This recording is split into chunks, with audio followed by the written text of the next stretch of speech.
Bismillahirrahmanirrahim. Assalamualaikum warahmatullahi wabarakatuh.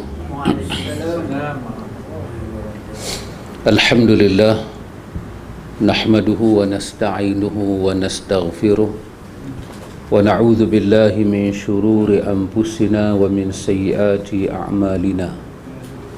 Man yahdihillahu fala mudilla lahu wa man yudlil fala hadiya lahu.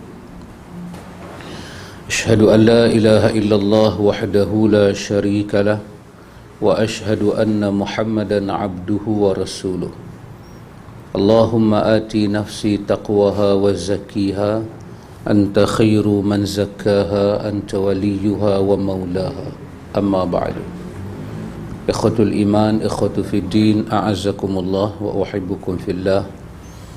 Alhamdulillah, summa alhamdulillah. Ikhwan, alhamdulillah kita sambung majlis ta'lim kita bersama dengan sahabat kita daripada Wellington, New Zealand. Semoga sahabat kita diberkati dan dirahmati oleh Allah Jalla wa'ala. Kita baca Subulus Salam jilid yang pertama di bawah kitab Taharah. Kita masuk hadis ke-11 Pak Mek. Hadis ke-11 ke surat 57. Kata dia, wa an ibn Umar radhiyallahu anhu qala qala Rasulullah sallallahu alaihi wasallam uhillat lana maytatani wa damani fa ammal maytatani fal jaradu wal hut wa amma ad-damani fattihalu wal kabid. Akhrajahu Ahmad wa Ibnu Majah wa fihi dha'fun.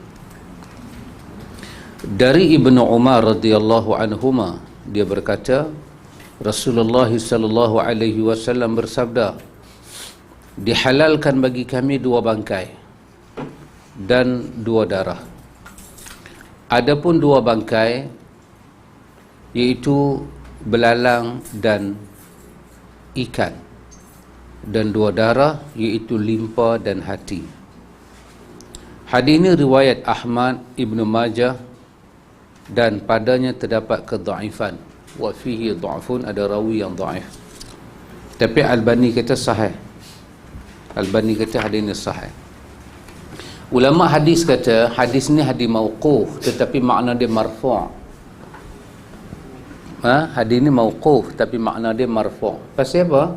Sebab perkataan sahabat uhilla lana, dihalalkan bagi kami. Sahabat tak akan menghalalkan satu benda, sahabat tak akan mengharamkan satu benda, melainkan dia ambil daripada Nabi. Walaupun sanad ini dhaif tetapi makna dia marfu'. Sahabat tak akan menghalalkan benda kerana mereka generasi Al-Quran diturunkan. Zaman depa tu Quran diturunkan, depa menyaksikan, dan kalau depa pergi kata satu benda halal, satu benda tak halal, sedangkan secara umumnya Quran menyatakan hurimat alaikumul maitata wadam walahmul khinzir, diharamkan kepada kamu darah bangkai, darah dan laham khinzir. Tiba-tiba sahabat kata benda yang Quran kata haram tu apa dia? Darah dan bangkai, kan? Tiba-tiba sahabat kata dihalalkan kepada kami dua jenis bangkai, dua jenis darah. Sahabat tak akan bercakap benda yang bercanggah dengan nas Quran, sebab zaman dia Quran diturunkan, Jibril turun ke bumi. Maka apa yang berlakunya ialah, kata ulama hadis, hadis ni mauquf tetapi makna dia marfu'. Mauquf artinya perkataan uhilla lana itu sahabat yang ucap, tetapi hukum yang ada dalam perkataan itu daripada Nabi. Nabi saja boleh menghalalkan, Nabi saja boleh mengharamkan. Kerana itu Syekh Nasaruddin menyatakan perkataan yang macam ni sahih daripada sahabat ambil kepada Nabi. Baik, dia kata dihalalkan bagi kami dua bangkai, yakni telah diharamkan sebagaimana yang termaktub di dalam ayat, dan dua darah. Itu ayat surah apa? Hurimat alaikumul maitata, surah apa? Maidah, surah Maidah. Surah Maidah itu Dia kata ini telah diharamkan sebagaimana termaktub dalam ayat. Dan 2 darah. Adapun 2 bangkai, iaitu belalang, yakni bangkainya, dan ikan, yakni bangkainya. Adapun 2 darah, iaitu limpa dan hati. Hadis ini dikeluarkan oleh Ahmad, oleh Ibnu Majah. Padanya terdapat kelemahan kerana diriwayatkan oleh Abdurrahman bin Zaid bin apa cik? Bin Aslam dari ayahnya dari Ibnu Umar. Imam Ahmad berkata hadisnya mungkar. Mensahihkannya bahawa dia mauquf. Hadis ni yang benarnya dia mauquf. Mauquf maksud dia apa? Dia terberhenti pada ucapan sahabat. Sebagaimana dikatakan oleh Abu Zur'ah dan Abu Hatim. Ini 2 tokoh besar. Oh, jangan main-main. Abu Zur'ah dan Abu Hatim, 2 tokoh besar dalam ilmu hadis, dan dia ni senior daripada Bukhari semua. Kata dia, jika telah jelas mauquf, maka ia memiliki hukum sama dengan marfu'. 2 tokoh besar ni kata. Hadis ni hadisnya mauquf, tetapi persamaan dia dengan di marfu'. Kerana ucapan sahabat dihalalkan begini atau diharamkan bagi kami begini, seperti ucapan kami diperintah atau kami dilarang, maka dapat dijadikan hujah. Tokoh hadis silam kata hadis ini dapat dijadikan hujah. Walaupun Imam Ahmad tak bersetuju dengan 1-2 sanad, itu tidak menjejaskan hadis ini. Kerana konteks yang ada dalam hadis ini, bila sahabat kata dihalalkan, sahabat yang sebut dihalalkan, diharamkan, sama dengan sahabat kata kepada kami diperintah, kepada kami dilarang, kepada kami disuruh. Maka sahabat akan ambil semuanya daripada Nabi sallallahu alaihi wasallam. Ini kalau kita belajar dalam dalam usul fiqh. Dalam usul fiqh dia panggil apa? Takhsis hukum. Hukumnya umum dikhususkan oleh nas yang khusus. Umum, Quran kata semua darah haram makan, semua bangkai haram, itu umum. Kalau kita nak kata boleh, kita kena ada dalil yang khusus. Dalil yang khusus mengecualikan apa yang Quran telah umumkan. Inilah satu kaedah kita belajar. Kita kata apa? Nabi SAW benar, Nabi suruh semua orang ziarah kubur. Ziarah kubur. Dulu kan Nabi kata inni qad nahaitukum an ziyaratil qubur. Aku larang kamu ziarah kubur. Tapi hari ini Nabi kata fazuruha. Ziarah kubur ustaz dengan dilarang. Bila akidah para sahabat okey, dia tak buat dah apa yang kita baca baru ni kan, duk pergi hukui semua merata kan. Maka Nabi kata ziarah. Bila Nabi kata fazuruha, hampa semua ziarah, maka yang ziarah kubur itu siapa dia? Umat Nabi seluruhnya, laki-laki dan perempuan. Baik, apabila kita nak kata wanita tak dibenarkan ziarah kubur, kita kena buat main nas lain. Nas yang khusus, sebab nas ni umum. Maka bila kata fazuruha, Nabi tak kata fazuruha lirijal, untuk laki-laki saja. Nabi kata fazuruha. Dulu aku tak bagi pi, lah aku bagi pi. Maka apa semua ziarah. Kita kata laki-laki saja, perempuan jangan. Kita kena buat dalil yang khusus, dalil yang lain, yang dalil khusus itu mengeluarkan maknanya umum. Yang ni lah banyak benda kadang-kadang terjadi. Bila orang tak tahu macam tu, yang Nabi letak pelepah kurma kan di atas kubur kan, Nabi kata mereka diazab, semoga pelepah ini meringankan mereka kan. Jadi Imam Syafi'i lah di antara orang ambil hadis tu yang menyatakan ini khusus untuk Nabi, sebab dalam semua keadaan Nabi tak buat. Nabi tak pernah buat. Itulah satu hari Nabi buat, dan selepas tu Nabi tak buat dah. Nabi dengar kan, Nabi tahu, dan Tuhan bagi tahu kat Nabi. Kalau kita nak kata dengan kita letak sesuatu atas kubur menolong kubur, maka mana dalil dia? Baginda ada mukjizat. Maka pasal tu Imam Syafi'i kata yang tu khusus. Bila khusus kita tak disuruh ikut. Kita disuruh ikut yang syariat, yang umum, yang kena pada pada semua orang. Hadis ini menunjukkan halalnya belalang dalam kondisi bagaimanapun didapatkan. Maka tak perlu dipertimbangkan di apa?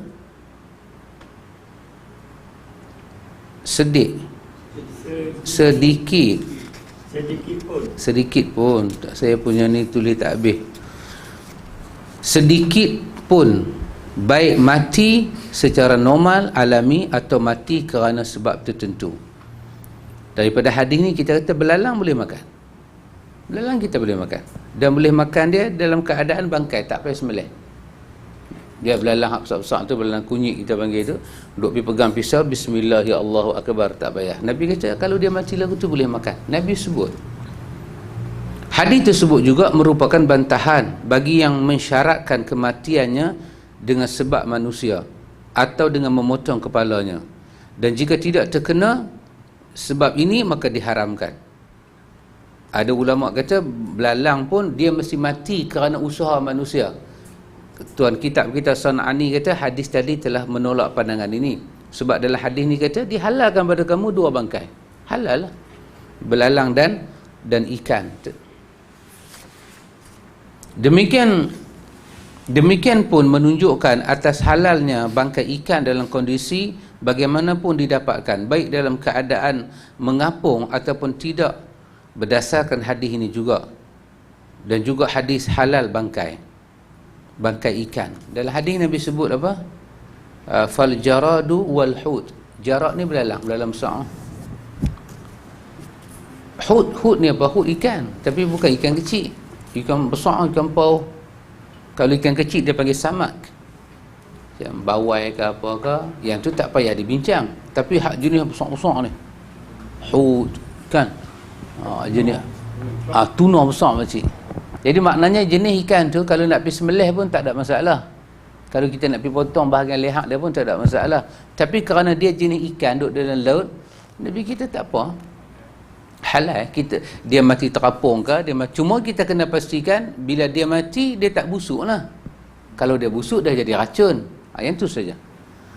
Jadi bab ni kita kena belajar dengan Jepun lah. Jepun hamai lah ikan macam mana, dia bubuh sarding, kita makan dengan sandwich pula. Ada yang berpendapat bahawa bangkai ikan tidak halal kecuali yang mati dengan sebab manusia. Surutnya ayam, melemparnya, atau kerana masuk ke dalam tanah. Sedang yang terapung tidak halal berdasarkan alqaul bahr au jazara anhu fakuluhu wa ma mata fihi fatafa fala ta'kuluhu. Apa yang terdapat di laut atau yang dipotong maka makanlah, dan yang mati di dalamnya lalu terapung maka janganlah memakannya. Hadis ini dikeluarkan oleh Ahmad, Abu Daud daripada hadis Jabir. Hadis ini khusus dan mengkhususkan keumuman dua hadis terdahulu. Hadis ini dapat dijawab bahawa hadis ini dhaif menurut kesepakatan para ahlul hadis. An-Nawawi kata hadis Jabir ini dhaif menurut kesepakatan para imam hadis, tak boleh dijadikan hujah. Jika tidak, ditentang hadis. Tak habis tulisan saya. L-A-I-N.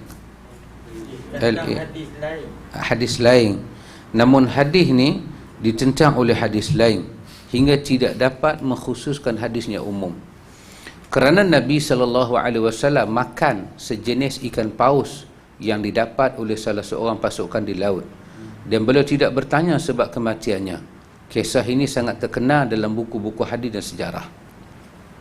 Jadi kalau orang pergi letak syarat yang Nabi tak letak, batal lah syarat tu. Tapi Ustaz, kalau ikan tu dah terapung, mati biasa, dia isi berlainan. Medak lah ke? Dia medak. Kita kata tadi kan, kalau dah bertukar rasa tu, tak cantik lah. Maka dia tak cantik tu bukan pasal masalah dia terapung, masalah dia dah mati lama. Jadi macam Datuk rajin duduk di laut, kita ambil lah pengalaman orang laut kan. Boleh makan tapi dia Tak cantik Jadi kalau orang tu kata ni terapung dah ni, isi pun dah berulat, kita ambil lah pengalaman orang.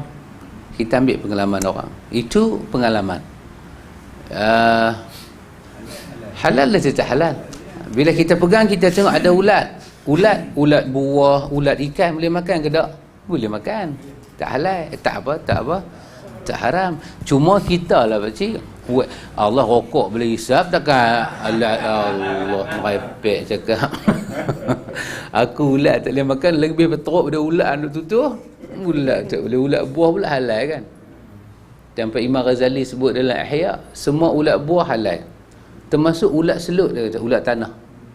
Di sisi Imam Ghazali, ulat tanah ni halal, boleh makan. Yang tu yang sama. Dia tak mau, yang tak boleh makan ni ulat bulu. Ulat bulu tak boleh. Dia bukan, dia kata dia bukan duduk dalam buah dan dia bukan keluar daripada tanah. Dia satu kehidupan asin. Pasal tu selut, Imam Ghazali kata selut boleh makan. Kita tapih dia kan, selut boleh makan. Dia pun makan. Kita lah tengok tak lalu pasal kita ada macam-macam kan. Tu pun banyak kelang buang orang dah. Dan ada macam-macam tu. Baik. Jadi pengalaman kita ambil pada Datuk, orang belayak ni, binatang ni, kalau ikan ni dia mula terapung, bermakna isi dia dah jadi tak elok. Jadi itu pengalaman yang patut kita tengok. Baik. Tapi Sana'ani kata tadi ada riwayat kata Nabi makan ikan, orang bawa, dan Nabi tak tanya sebab apa ikan tu mati. Jadi alhamdulillah, kalau ada menunjukkan kerana racun, kerana apa, janganlah. Pasal ada riwayat kata racun jangan makan. Itu kita hati-hatikan. Tapi ikan ni dia mai dalam rupa paras apa pun, comel ke tak comel ke, boleh makan. Baik, hati haiwan hukumnya halal menurut ijma'. Tadi dia kata apa? Dia kata al-kabid, at-tihal wal kabid. Dia kata limpa dan hati, limpa dan hati. Pasal dia jenis darah. Dua ni jenis darah. Maka sahabat kata walaupun dia jenis darah yang Quran sebut tak boleh makan, tapi ni jenis darah yang boleh makan. Tetapi doktor sendiri saya rasa tak menggalakkan. Doktor sendiri dia tak galak, terutama orang tu ada gout. Dia tak galak sangat makan barang-barang dalam, tapi dia halal. Dan dulu korban kan, inilah doktor yang timbangkan, dia bedah, dia tiba ambil pisau tu, dia potong, tengok hati, dia tengok macam mana ke, dia tanya kalau berulat jangan makan, tak berulat boleh makan. Begitu juga dengan limpa. Tetapi di dalam kitab Al-Bahr dijelaskan bahawa limpa hukumnya makruh berdasarkan hadis Ali radhiyallahu an. Akan tetapi hadis itu tidak diketahui siapa yang meriwayatkan daripada Ali bahawa limpa adalah suapan syaitan. Ada riwayat kata limpa daripada syaitan, artinya dia gembira dengan memakannya. Syaitan suka kalau kita makan limpa sebab dia suka duduk dalam situ. Itu ada hadis daripada Ali bin Abi Talib. Tetapi siapa riwayat hadis tu? Wallahu ta'ala alam. Dia datang dalam keadaan majhul, maka tak dapat dijadikan hujjah. Maka hadis ini, hadis daripada Ibnu Umar, nak beritahu pada kita belalang, ikan besar-besar, limpa, hati, ini semua benda yang kita boleh makan, halal kita makan. Kepala ikan pula Ustaz, dengar setengah kata nak hafal Quran jangan makan kepala ikan. Ada dengar cerita atau mana? Mungkin pengalaman lah kot. Nak kata pasal Nabi kata bangkai ikan boleh makan, takkan Nabi tak boleh habaq matang kepala, hati-hati kan. Jadi tuk tipu cucu. macam mana? Tok tipu cucu. Pasal tok nak balas lah tu. Setengah tempat hafiznya tak banyak pun budak-budak makan kepala ikan. Budak-budak makan. Ustaz nak makan. Saya rasalah, to my opinion, sedikit tajribah pengalaman, kalau kita nisbah kepala ikan yang kecil, ikan curut, yang tu patut dielakkan. Kalau ikan tu kepala dia kecil, dia memang bila kita kunyah dia, kita kunyah seluruhnya. Tapi kalau kepala tu diam yang Allah, yang lain clear duk jual pada kita 40-50 ringgit, yang tu kalau tak makan memang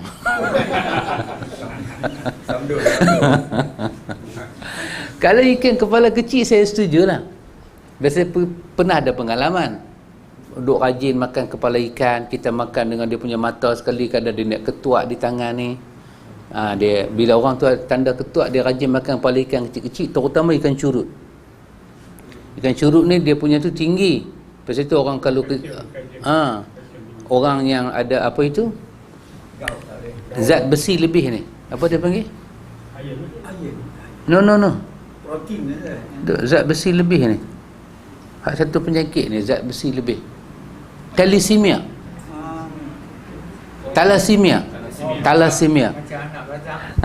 Zat besi lebih. Bila zat besi lebih, dia pergi makan ikan lagu ni, dia tambah lagi kerak kulit, kerak darah. Itu mungkin. Jadi dia memang dia jadi slow sikit, pemikiran kita jadi slow, darah kita jadi slow, itu betul. Tapi kalau ikan tu besar, Nabi bagi tahu yang tak makan, kira tak apalah tak makan hari ramai. Kita boleh bagi apa betul ya. Asam tak boleh makan. Mungkin ini semua pengalaman. Pengalaman satu orang dengan satu orang mungkin berbeza. Satu orang makan benda-benda masam, ingatan dia tak ni. Kita tak kata salah. Cuma nak kata benda masam tu jangan dimakan, kita tak boleh kata, dia memerlukan dalil kan. Tapi kalau orang kata pengalaman saya duk hafal sesuatu, bila makan benda masam ni dia lambat sikit, mungkin kerana kawan tu punya DNA lain, kawan ni punya DNA lain. Jadi daripada hadis itu kita dapat dua darah halal, dua jenis bangkai itu halal. Tapi kalau saya ingat bakmi, kita pergi belah India, kita pergi belah Pakistan, dia ada musim belalang dia mai. Masa tu sekolah-sekolah semua cuti budak-budak halau belalang. Masa tu dapat belalang. Sekuklah jala ke serkuk dia kan, dapat banyak-banyak tu goreng goreng lah makan, sedap. Sedap. Orang Melayu je tak makan belalang kunyit, dia kata hantu. Belalang kunyit jelmaan hantu dia kata. Malam jemaah tengok belalang kunyit duduk di rumah, dia kata jagalah. Negara barat ustaz, ada depa goreng depa jual lah. Di belah sana Allah Akbar. Dahsyat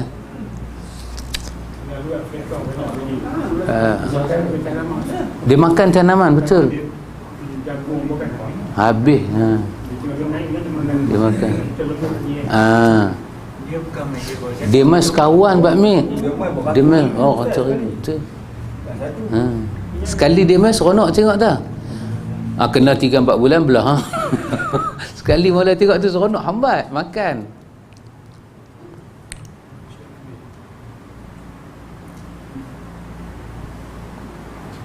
Baik. Wa an Abi Hurairah radhiyallahu anhu qala, mungkin sahabat kita di Wellington ni, di New Zealand ni ada pengalaman lah dengan belalang. Kan? Mungkin dia ada pengalaman. Wa an Abi Hurairah radhiyallahu anhu qala qala Rasulullah sallallahu alaihi wasallam idza waqa'a dzubabu fi syarabi ahadikum falyaghmishu summa la yanzi'hu fa inna fi ahadi janahaihi da'an wa fil akhar shifaan akhrajahu al-Bukhari wa Abu Dawud wa zada wa innahu yattaqi bijanahihi alladhi fihi da'u. Dari Abu Hurairah radhiyallahu an, ia berkata telah bersabda Rasulullah sallallahu alaihi wasallam, apabila lalat jatuh ke dalam minuman salah seorang kalian, maka hendaklah ia memasukkannya dalam minuman tersebut, kemudian membuangnya, kerana pada salah satu sayapnya terdapat penyakit dan pada yang lain terdapat ubat. Hadis riwayat Al-Bukhari, Abu Daud. Abu Daud menambah, dan sesungguhnya dia menjaga diri dengan sayapnya yang terdapat penyakit. Apabila lalat jatuh ke dalam minuman salah seorang dari kalian, sebagaimana yang telah kami sebut terdahulu, bahawa idhafah penyandaran digugurkan sebagaimana dalam sabda Nabi, apabila anjing menjilat bencana salah seorang dari kalian dalam lafaz lain dalam makanan, maka hendaklah ia memasukkannya dalam minuman tersebut. Dalam riwayat Bukhari ada tambahan semuanya, kejam lalat tu bagi ke semua, sebagai penegasan. Dan dalam riwayat Abu Daud dia kata fa'am terjemahan Melayu ni payah sikit.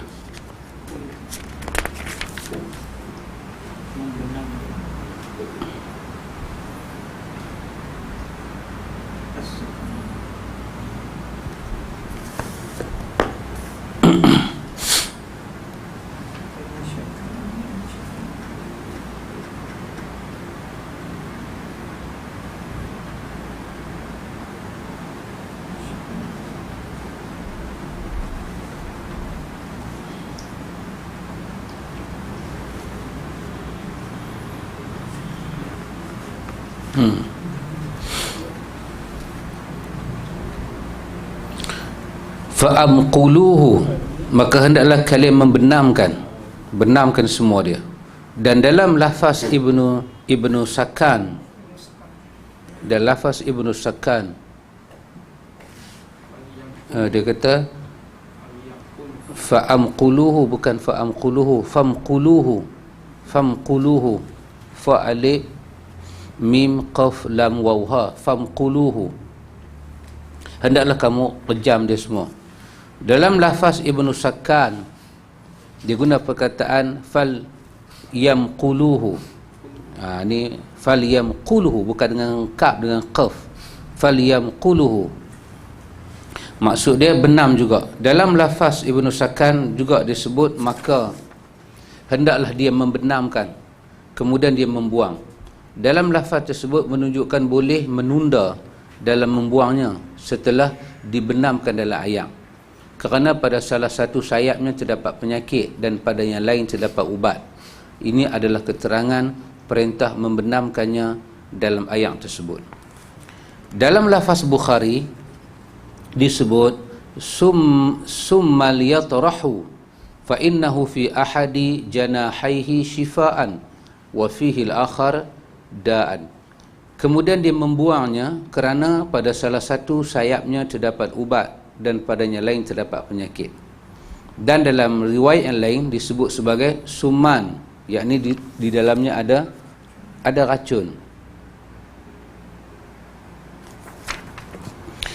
Dikeluarkan oleh Al-Bukhari dan Abu Daud, dan Abu Daud menambah wa innahu yattaqi janahihi alladhi bi janahihi alladhi fihi da', dan sesungguhnya dia menjaga diri dengan sayapnya yang terdapat penyakit.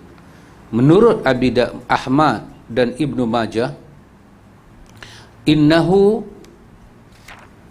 yuqaddimu summa wa yuakhirus shifaa, sesungguhnya dia lalat itu mendahulukan racun dan mengakhirkan ubat. Jadi apa hadis ni kita nak cari hukum berkenaan dengan lalat, tetapi dalam hadis ni Nabi bagi tahu kehidupan lalat kat kita. Nabi kata lalat tu dia jaga diri dia dengan sayap dia, iaitu sebelah racun dominan. Dia jaga diri dia dengan sayap dia yang ada racun. Bila dia nak musuh dia datang ke, dia nak mendekati makanan ke, dia jaga diri dia. Nabi kata masuk bila dia jatuh ke dalam air, dia akan pastikan lalat akan pastikan sayap dia belah racun tu akan masuk ke bawah. Dia akan pastikan supaya bila dia jatuh benda lain tak boleh attack dia. Maka Nabi kata kamu rejam dia keseluruhannya, sebab dalam hadis Abi Daud kata dia mendahulukan racun dan mengakhirkan ubat yang ada pada dia tu. Ubat bagi kita tu dia simpan, dia tak keluarkan, dia simpan. Kita yang kena keluarkan bila dia ke satu-satu tempat. Jadi subhanallah, Allah cipta lalat lagu tu nah. Baik, hadis tersebut adalah dalil yang jelas bahawa bolehnya membunuh lalat untuk mencegah mudarat. Sebab lalat ni ada mudarat dia. Nanti orang putih pandailah, doktor apa, forensik ke dia panggil. Dia tahu lah lalat-lalat jenis apa yang pembunuh tak pembunuh. Dia cerdik lah. Setelah dibunuh lalat, dibuang dan tidak dimakan. Jika lalat mati dalam benda cayak, maka tidak membuatnya najis. Maknanya daripada hadis ni lalat tak najis. Dia pergi tengok lalat kan tak pakai kasut, lendi mana-mana tempat, najis ke tak, jangan nak pergi buat lah kerja lagu tu semua. Nabi dah berkata, okay. Tak kala Nabi nak suruh umat dia makan najis. Macam kucing kita baca baru ni kan. Nabi bagi tahu kucing tak najis lah. Nabi sayang dengan umat dia. Kerana dengan memasukkannya ke dalam air atau makanan, lalat itu akan mati. Terlebih jika makanan tersebut panas. Seandainya dapat membuatnya najis, nescaya perintah tersebut untuk merosak makanan, sementara Rasulullah melarang merosak makanan. Beliau justru menyuruh untuk memperbaikinya. Kalau lalat tu najis masuk dalam ni, Nabi akan suruh buang. Tapi Nabi tak suruh buang. Nabi satu orang tak pernah mubazir dalam hidup dia. Kemudian hukum ini dapat diberlakukan terhadap setiap haiwan yang tidak memiliki darah. Secara kiasnya, bukan saja lalat, semua jenis binatang macam lalat yang darah dia kita mungkin ada, tapi sikit sangat. Apa yang kawan tu hantar kepada saya artikel tu, nyamuk ada 30 jantung. Dia ada, tak tahu lah ada apa lagi. Baca hospital lalu kan, dia tengok doktor haiwan ni pergi tengok nyamuk tu, pakai skop tu tengok kan, nyamuk ada, sahabat ingat jantung, mata dia begitu banyak, beratus mata dia sebenarnya dia ada. Dia boleh, pasal tu dia satu makhluk kecil, dia boleh membawa syarat mudarat kat kita. Dahsyat Allah punya cipta. Dan seperti mana dia kata, seperti lebah, kumbang atau lalat rebau. Lalat rebau dia beritahu. Kutu babi tak masuk nah. Kutu babi batal sembahyang. Apa tu Cik Ramli? Kutu babi. Laba-laba dan yang mirip dengannya. Sebab hukum itu dapat illah, dapat sebab, dapat berlaku untuk berlaku umum lantaran sebabnya umum dan menjadi tiada dengan kaitan sebab. Maka dikarenakan sebab najis adalah darah yang membeku pada haiwan dengan kematian, maka itu tidak terdapat pada haiwan yang tidak memiliki darah yang mengalir. Maka hukum najis hilang dengan tidak ada ilahnya. Maka apa saja jenis lalat dia kata termasuk dalam hukum lalat, boleh. Nyamuk ke apa ke boleh. Perintah membenamkan lalat ke dalam air agar ubat yang ada padanya keluar sebagaimana penyakit keluar darinya. Tidak diketahui bahawa pada lalat terdapat kekuatan racun. Hal itu diindikasikan dengan ada bengkak dan gatal yang terdapat ketika dia gigit. Gigitan lalat menjadi senjata baginya. Lalat boleh gigit lah. Saya baru tahu. Kita orang Malaysia tak pernah kena gigit dengan lalat lah. Orang-orang Arab belah sana kena macam mana? Zizi, ganas lalat tu nah. Lembu pun mati nah. Masya Allah. Maka jika terjadi hal yang mengganggu, maka ia akan melindungi diri dengan senjatanya tersebut. Sebagaimana sabda Nabi SAW, sesungguhnya ia lalat menjaga diri dengan sayapnya yang menjadi penyakit. Maka Rasulullah SAW menyuruh menolak racun itu dengan ubat yang telah diletakkan oleh Allah Ta'ala pada sayapnya lain dengan memasukkan lalat tersebut ke dalam air. Maka racun dan ubat itu akan bertemu sehingga hilanglah mudaratnya. Beberapa doktor menyatakan bahawa bahagian tubuh yang tersengat oleh kalajengking dan kumbang apabila digosok dengan lalat akan memberi manfaat dan penawar. Macam tu pula. Try lah tengok. Kan? Dia kata kat sini Sana'ani kata lagu tu. Banyak dia kata. Kalau cuba ambil lalat, tangkap saya, tenyih habis. Jadi kita belajar daripada hadis ni apa dia? Lalat tak najis. Lalat tak najis. Dan kalau lalat jatuh dalam minuman, rejam dia masuk, tu perintah Nabi. Dan yakin apa Nabi kata, racun itu akan penawar itu akan dominan, dan ambil lalat tu buang, dan ayak tu boleh minum. Cuma nak minum tak minum atas tuan tu lah. Tapi kalau tak mau minum pun, ayak tu boleh guna untuk uduk ke, untuk benda-benda lain. Dia tak najis. Dia tak najis. Susah kita nak ejeh kepala otak kita ni sama dengan Nabi. Susah. Pasal kita geli banyak sangat kan. Kita ada kita susah kita. An Abi Waqid Al-Laythi radhiyallahu anhu qala qala Rasulullah sallallahu alaihi wasallam ma quti'a min al-bahimati wa hiya hayyatun fahuwa mayyitun akhrajahu Abu Dawud wa Tirmidzi wa hasanah wa lafzu lahu. Dari Abu Waqid Al-Laythi radhiyallahu an, dia berkata bahawa Rasulullah sallallahu alaihi wasallam bersabda, apa saja yang dipotong dari haiwan yang masih hidup adalah bangkai. Hadis riwayat Abu Dawud dan At-Tirmizi, dan At-Tirmizi menghasankannya, dan lafaz tersebut adalah milik At-Tirmizi. Hadis ini daripada Abi Waqid Al-Laythi. Menurut salah satu riwayat, nama Abu Waqid adalah Al-Haris bin Auf. Kita boleh panggil dia dengan nama Abu Waqid Al-Haris bin Auf. Dikatakan bahawa dia ikut perang Badar. Ada yang berpendapat bahawa dia termasuk orang yang masuk Islam pada penaklukan Mekah, pembukaan kota Mekah, Amul Fathi. Pendapat yang pertama lebih kuat. Dia meninggal tahun 68 atau 65 Hijrah di Mekah. Al-Laythi adalah nisbah kepada Al-Layth kerana dia berasal daripada Bani Amr, daripada Al-Laythi. Mana-mana perawi yang kita tak pernah jumpa, dia habaq, dia ceritalah siapa dia. Dia ni Ahlul Badar. Abu Waqid Al-Haris bin Auf, dia ini daripada suku Al-Layth, daripada Bani Amr. Dia seorang daripada ahli Badar.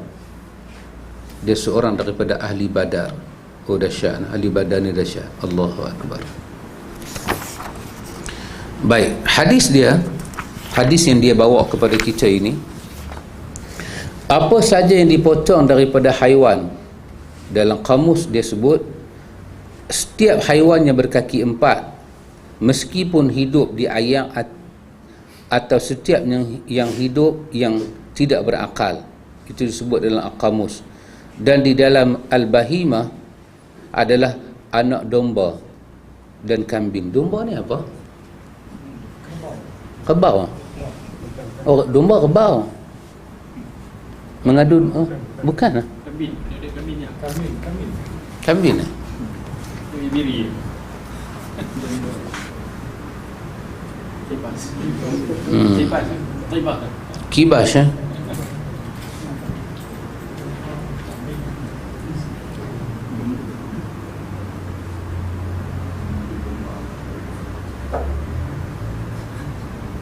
So nak ni kata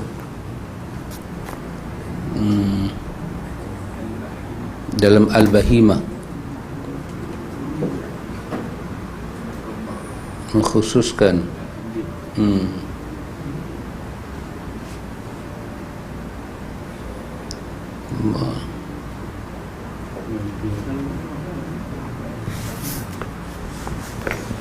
kadang dalam kita asal tak ada, dalam terjemahan ada.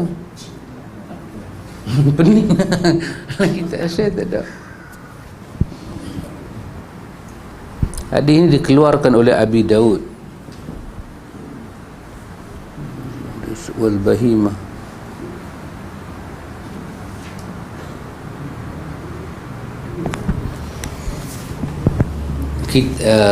Dia kata apa saja yang dipotong daripada haiwan, yakni haiwan yang kaki empat, yang masuk dalam an'am, haiwan-haiwan yang halal kita makan, dia duduk hidup lagi. Seperti yang dimaksudkan di sini adalah yang terakhir, sebagaimana yang akan dilengkapkan yang masih hidup, yakni haiwan yang dipotong itu adalah bangkai. Binatang tu duduk hidup lagi, kita nak makan paha dia, tak pergi sembelih tengkok dia, pergi potong tanpa paha. Ya, orang buat, orang Arab buat, jangan buat besar. Main dengan ni, dia buat sungguh. Kalau dia tak buat, pasal Nabi tak sebut. Pasal Nabi tengok depan mata tu. Nabi kata ma quti'a minal bahima. Dia pun nak ekor, dia pergi potong ekor. Dia kata buat apa nak pergi sembelih sekok-sekok, banyak kerja, aku nak makan ekor Ya, kadang-kadang Allahu akbar. Tu tengok sebahagian daripada Arab yang masih ada lagi jahiliah mereka tu, Allahu akbar. Saya ingat orang duduk Pakistan ni nak masuk Muharram ni kan. Boleh tengoklah apa yang mereka buat pada 10 Muharram kepada unta-unta ni. Tu tengok.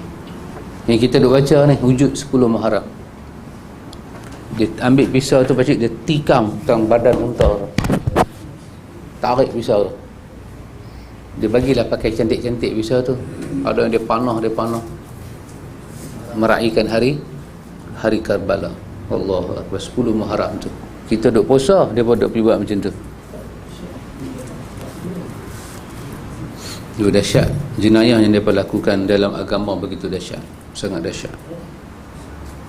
Maka dia kata kat sini, hadis ni dikeluarkan oleh Abu Daud At-Tirmizi dan dia menghasankannya. Yakni dia berkata, sesungguhnya hadis itu hasan. Ta'rif hasan telah disebut pada ta'rif hadis yang sahihnya lalu. Hadis ini menunjukkan bahawa sesuatu yang dipotong dari tubuh haiwan yang masih hidup adalah bangkai yang diharamkan. Latar belakang hadis tersebut menunjukkan bahawa yang dimaksudkan dengan al-bahimah adalah binatang berkaki 4, iaitu makna yang pertama, lantaran disebutnya unta padanya, bukan makna yang terakhir yang disebut oleh Al-Qamus.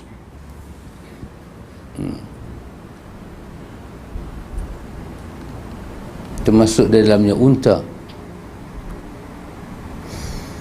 iaitu akan tetapi dikhususkan dengan apa yang dikecualikan berupa ikan meskipun berkaki 4. Ada ikan berkaki 4? Ikan berkaki 4 ada.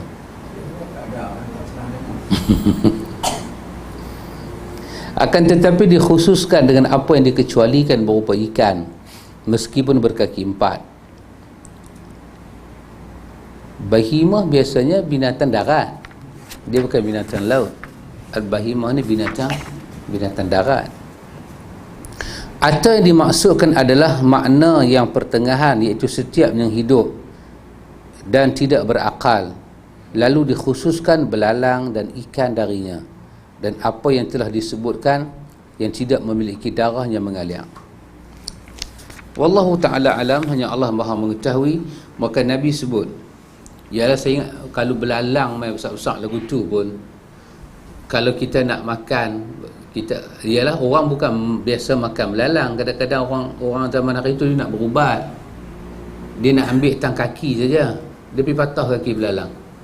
Walaupun belalang ni bahimah, binatang besar-besar, tapi kalau belalang tu dia besar, kita patah kaki dia, menyebabkan dia tak boleh nak hidup, maka dia masuk dalam larangan ni juga. Sebab walaupun kita tak makan, tapi perkataan hadis Nabi tu ma quti'a, apa yang kita patahkan, kita ambil satu cebisan anggota dia, sedangkan dia hidup lagi, ambil sayap ke, kita dianggap makan bangkai. Satu, kita duk seksa dia. Jadi kalau kita nak ambil apa-apa pun, belalang tu sekok lah, usahakan bagi sekok tu mati, lepas tu makanlah mana kita nak makan, tak mau makan mana-mana kita tak mau makan. Bahimah lain pun macam tu. Ikan juga sama, dia kata ikan, walaupun ikan ni tak berkaki 4, tapi katalah kita nak makan bahagian kepala, ambil tang kepala, badan buang. Tak menasabah, ambil ikan sekok tu lah. Jangan ambil dia hidup, bagi tang kepala, balin buang yang tu. Bagilah dia sat lah, tunggulah sat, dia mati sat, ambil lah. Nak buat apa? Lebih-lebih katalah dia ambil sikit, lepas dia nak pergi jadi cerita dia ada boleh hidup lagi. Ada satu kan depa berkeluar perut ikan tu semua. Lepas tu ikan tu boleh duduk berenang lagi. Ini tak dah dunia duk kena pelik-pelik. Nak makan ambil ikan sekok tu, usahakan semua tu dapat dimakan. Jangan pergi ambil sikit, mentah-mentah ikan paus tu besar, pergi turus dia sikit nak rasa aja isi dia. Lepas tu dia duk hidup lagi, duk pi lagu tu tak mau. Kita masuk dalam makan bangkai. Pasal apa? Kita menyiksa dia. Walaupun ini berkenaan dengan binatang berkaki empat, tapi kita boleh nisbahkan pada semua unsur. Pasal apa? Kesan daripada ni dia tersiksa. Zalim. Kita lepas tu kita makan apa? Nabi kita baik nah makan bangkai. Islam tak suruh makan lagu tu. Nak makan cara elok. Dan orang makan pelik-pelik. Pak Min, anak kera dia potong kepala dia, ambil straw dia hisap. Anak kera kecil-kecil tu. Hong Kong, Singapura, Thailand. Dia hidup pun tu. Dia hidup masih. Sian. Dia potong kat sini ni. Orang fangkap. Tu potong. Lepas tu straw. Otak kan. Buat apa? Tak boleh tahan.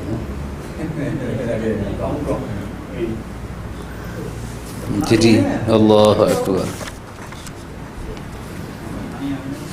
Buat nanya sungguh binatang ni dengan penayaan yang sangat Allah tak menusabah.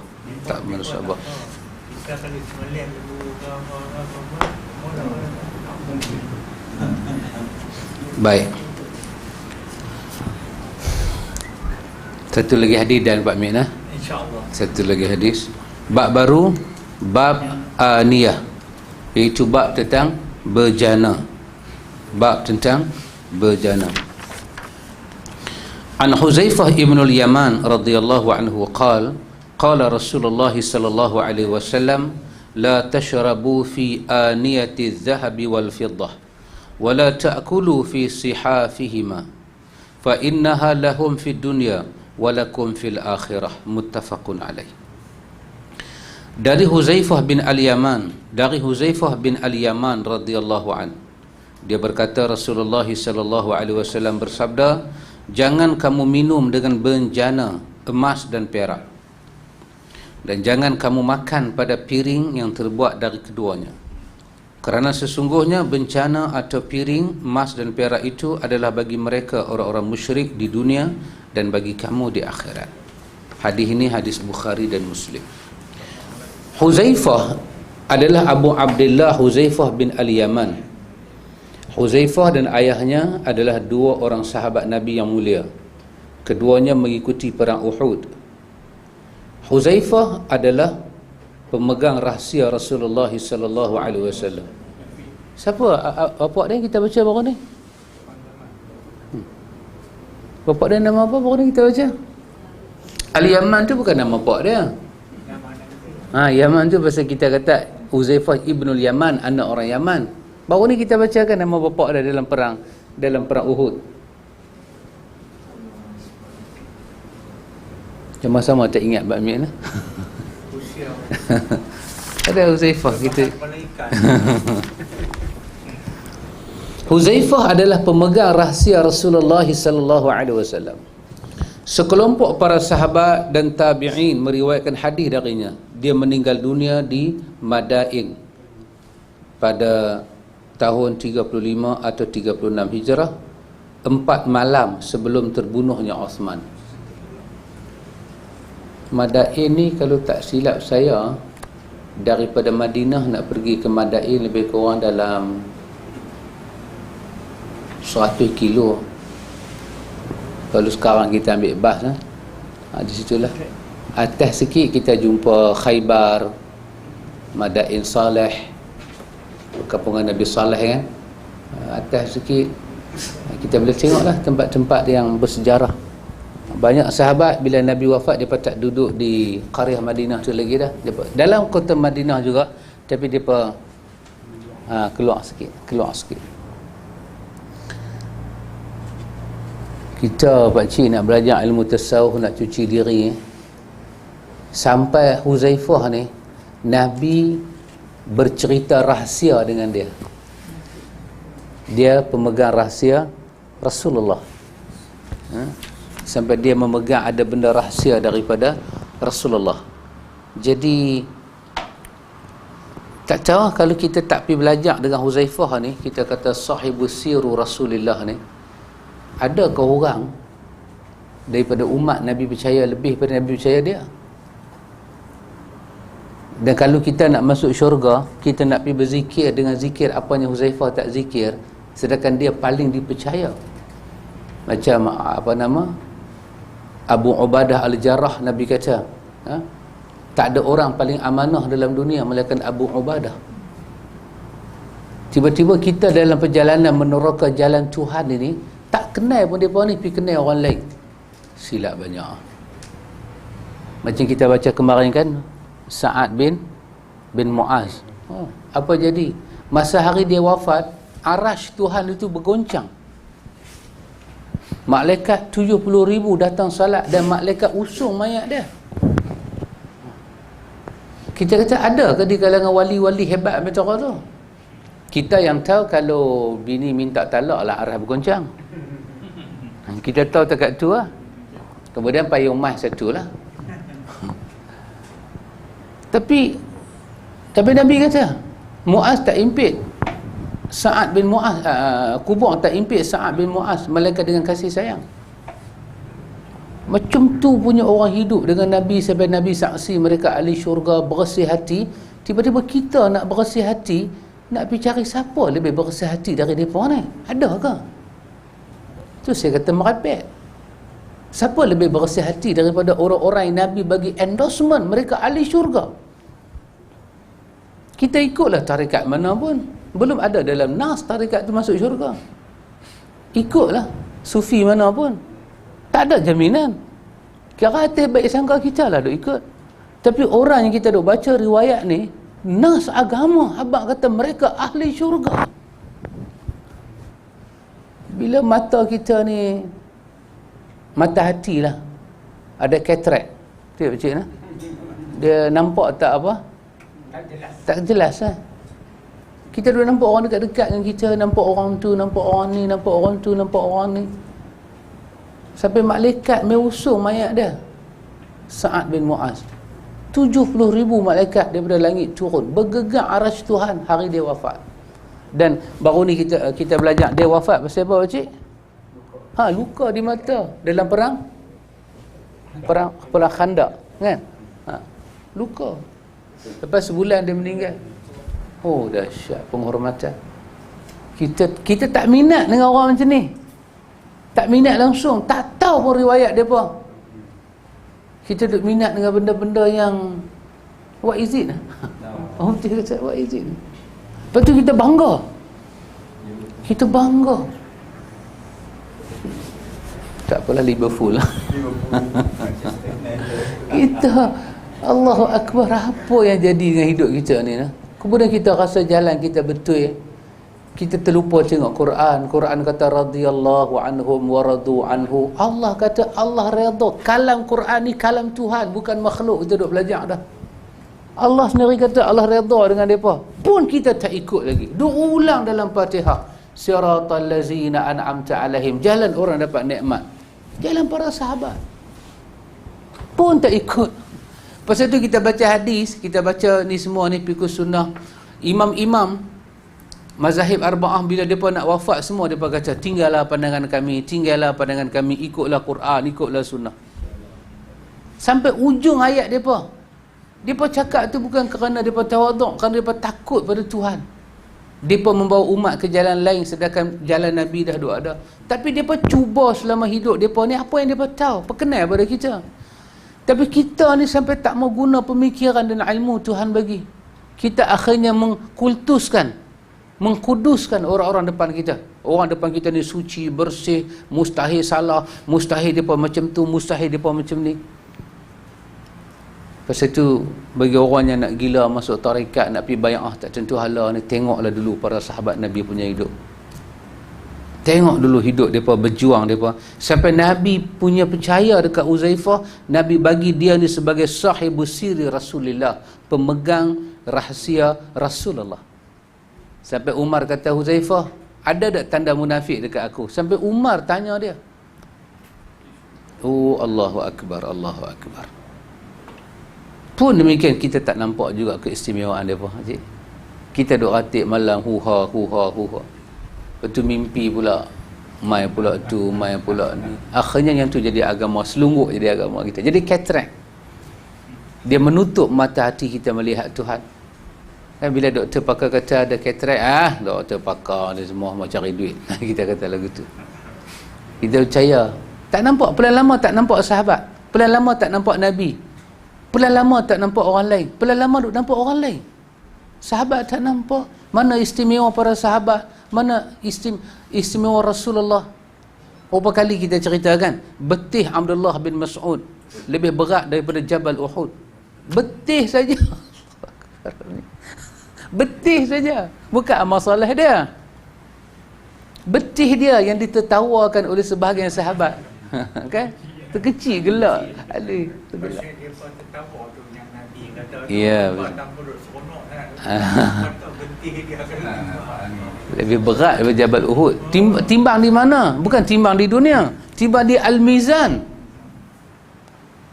Tak tahu kita mana punya gorga tak tahu sekok pergi ambil air semayang yang dia tunjuk dalam YouTube tu.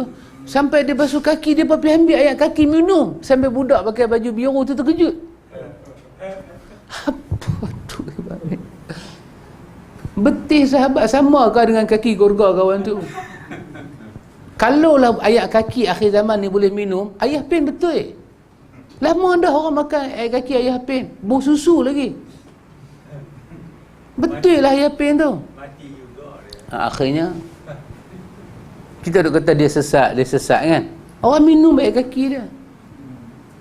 Tu pakai serban, pakai jubah, ambil uduk, basuh tangan kaki tu dia minta nak ada bermuka, ada minum. Macam tu kah nak masuk syurga? Pasal itulah Allah, betul lah kata Syekhul Islam Ibn Taymiyah, ditutup semua jalan, dibuka hanya satu jalan, jalan Muhammad. Tak sampai manusia kepada Tuhan kalau tak ikut jalan Muhammad. Dan orang yang pertama sejak Nabi Muhammad diutuskan sebagai Rasul, orang yang pertama, generasi yang pertama ikut jalan Muhammad dan mereka dah sampai ke syurga adalah para sahabat, bukan kita. Kita generasi hijrah pun Pak Amir 1400 nak masuk 38 dah. 1400 dah kita. Hijrah kita ni. Para sahabat, mereka satu hijrah dengan Nabi, 2 hijrah dengan Nabi, 9 hijrah, 10 hijrah Nabi wafat. Kemudian mereka wafat seorang demi seorang, seorang demi seorang. Datang para tabi'in, imam-imam kita ni, imam-imam pembuka mazhab ni semua ni, mereka follow salafus salih.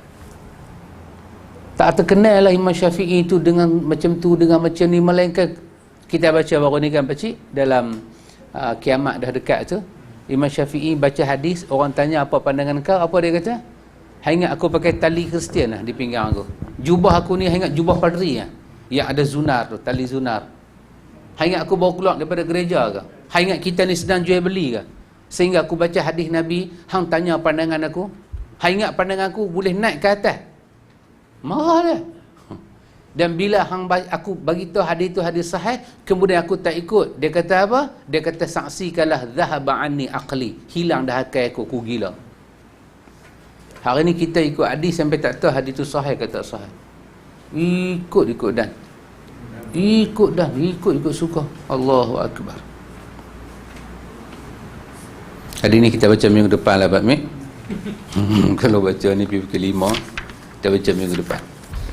Sahabat-sahabat di Wellington, minggu depan kita sambung, kita ulang balik bab ni, bab bejana. Kita ulang atas situ. Hari ni kita baca, yang pertama kita baca hadis Ibnu Umar tentang 2 bangkai 2 darah, hati dan hati dan limpa, belalang dan ikan besar, itu halal. Lepas tu kita baca hadis pasal lalat, masuk dalam ayat. Nabi cerita sikit pasal lalat, macam mana dia defend hidup dia, macam mana dia jatuh, apa yang ada, dan lalat tu tak najis.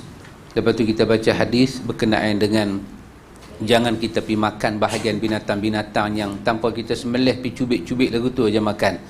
Pertama menyiksa dia, kedua agama tidak mengiktiraf kita makan benda halal. Dan insya-Allah kita akan tengok hadis Huzaifah tentang jangan makan minum di atas piring, pinggan, cawat, emas dan perak. Kenapa tak boleh? Banyak penjelasan di belakang ni insya-Allah. Wallahu a'lam. Subhanakallahumma wa bihamdika asyhadu an la ilaha illa anta astaghfiruka wa atubu ilaik.